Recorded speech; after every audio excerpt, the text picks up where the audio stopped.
Hello, my fellow forgiven sinners. Welcome again to our series on God and government. Today is our second video, and we're looking at who ultimately is in charge. Now, if you read through your scriptures, if you read through the Bible, you'll find this answer again and again. Ultimately, God is the one who is in charge. You can find this in a lot of different passages. I actually have a huge smattering of passages in front of me, but I'm not going to go through all of them right now. But specifically, say you open up the book of Daniel. Now, Daniel really hammers home this idea that ultimately God is in charge. Historically, what's happening for God's people, the Israelites, in the book of Daniel, is they have been conquered by a foreign nation. Now, in history, in that world view, people would understand this to mean that the gods of the nation of Babylon were clearly stronger than the gods of the nation of Israel. After all, the Babylonians had conquered Israel. Clearly, their God must be better, right? Makes sense, is logical. And yet, the God of Israel, Yahweh, the one true God, shows himself to absolutely have power over the nations throughout the book of Daniel. Throughout that time, even though God's people are in exile, are conquered by a foreign nation who worship foreign gods, Yahweh again and again shows himself to ultimately be in control. Finally, some people are pretty sure, and I would be in that camp too, that ultimately in the end, as you go through the book of Daniel, Nebuchadnezzar may even convert to Christianity.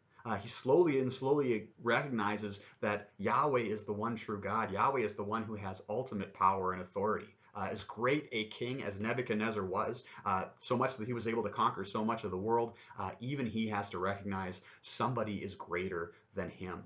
And so again, as we think about politics, as we think about who is in power in the world and in the government, we want to ask ourselves who ultimately is in control. Very clearly, it is God.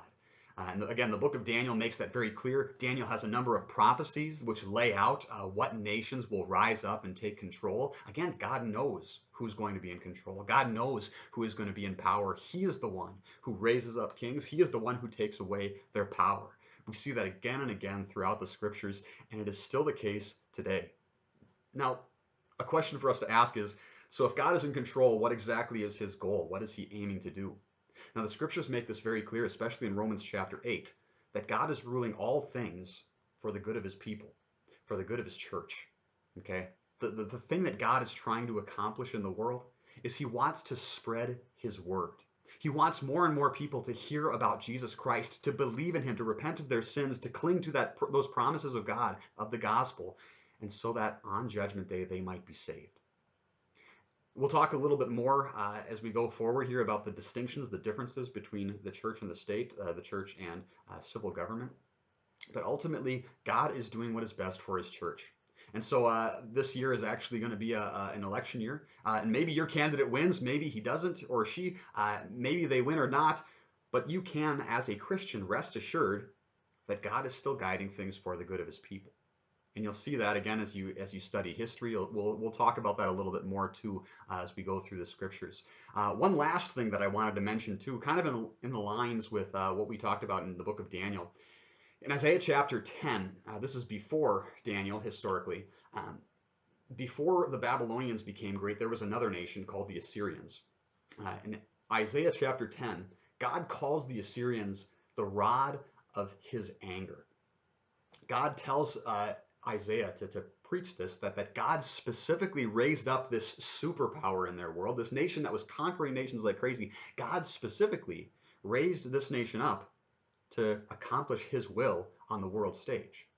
And moreover, then God says, and yet Assyria, they puffed themselves up. They thought they accomplished all this by their own strength. And so God said, even though I used you as a tool to accomplish my will, now I'm going to punish you because you got such a big head, right? Because you got too proud.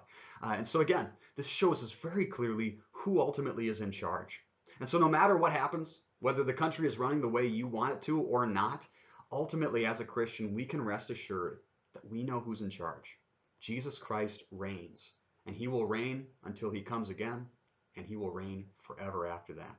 As we confess in the creeds again, Jesus' kingdom will have no end. With that, God's richest blessings on you until we meet again. And I say, can't be that easy. And he said, and no, it wasn't easy, but be still and know that I am God. Be still and know that I